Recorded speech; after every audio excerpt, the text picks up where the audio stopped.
l'enseignement universitaire plus général, sur l'histoire des sciences sociales par exemple,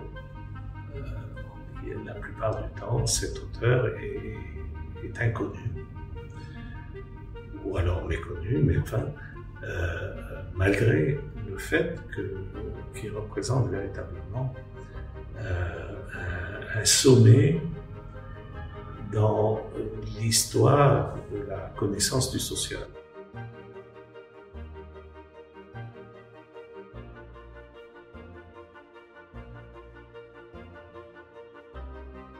Je m'appelle Gilbert Achkar, je suis actuellement professeur en études du développement et relations internationales à l'École des études orientales et africaines, SOAS, SOAS, de l'Université de Londres.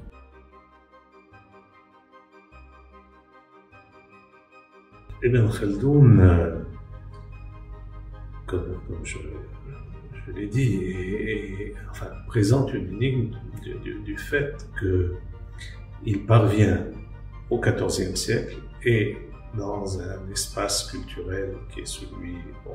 monde arabo-islamique, on l'appelle, il parvient à transcender, si on peut dire, le regard religieux, l'explication par le divin du monde, de l'histoire des faits sociaux. Et donc développer un ensemble de règles pour la connaissance du social qui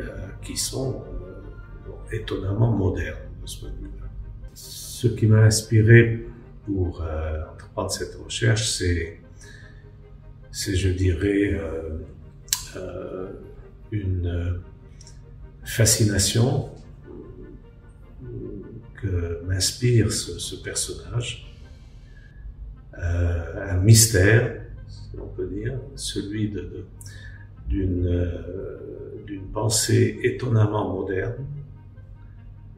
du point de vue des sciences sociales,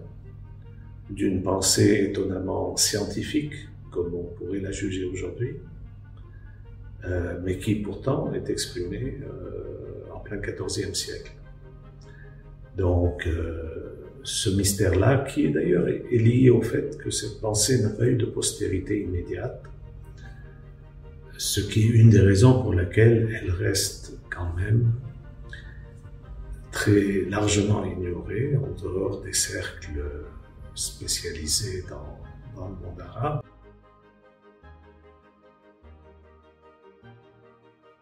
Un attrait de plus de ce penseur qu'est Ibn Khaldoun, c'est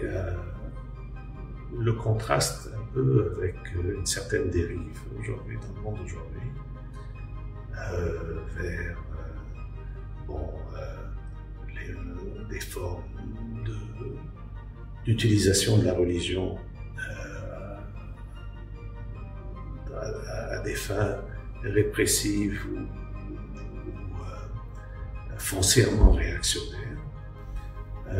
à des fins obscurantistes. Voilà donc un penseur qui, tout en étant un croyant sincère et voire même une forme de foi qui relève, qui frôle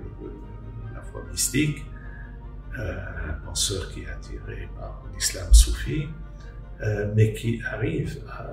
se détache à une époque où c'était quand même beaucoup plus difficile, qui se détache du regard religieux pour aborder le social, l'histoire et le reste, et qui comprend que, eh bien, c'est les humains qui font leur propre histoire, si vous voulez, dans des conditions déterminées, et ce sont ces conditions-là qu'il cherche à décrire,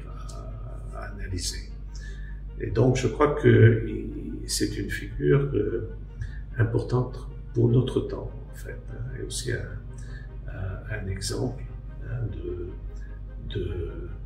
dépassement, n'est-ce pas, d'une une certaine attitude vis-à-vis de la religion. Encore une fois, qui n'est pas nécessairement celle de l'athéisme. Donc c'est pour ça que il a cet attrait supplémentaire.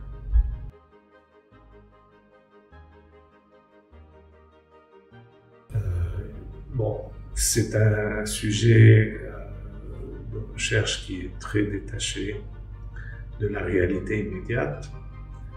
qui a été mon objet de travail pendant ces dernières, je dirais même décennies, je vais dire années, mais c'est en fait des décennies. Et donc la possibilité de prendre ce recul qui consiste à venir à une chaire à venir comme chercheur dans un institut d'études avancées, comme l'IMERA, est une occasion idéale pour pouvoir avancer dans ce type de travail de recherche. Je pense que ça va me permettre effectivement d'avancer dans ce projet. J'espère aboutira à une publication, peut-être un petit livre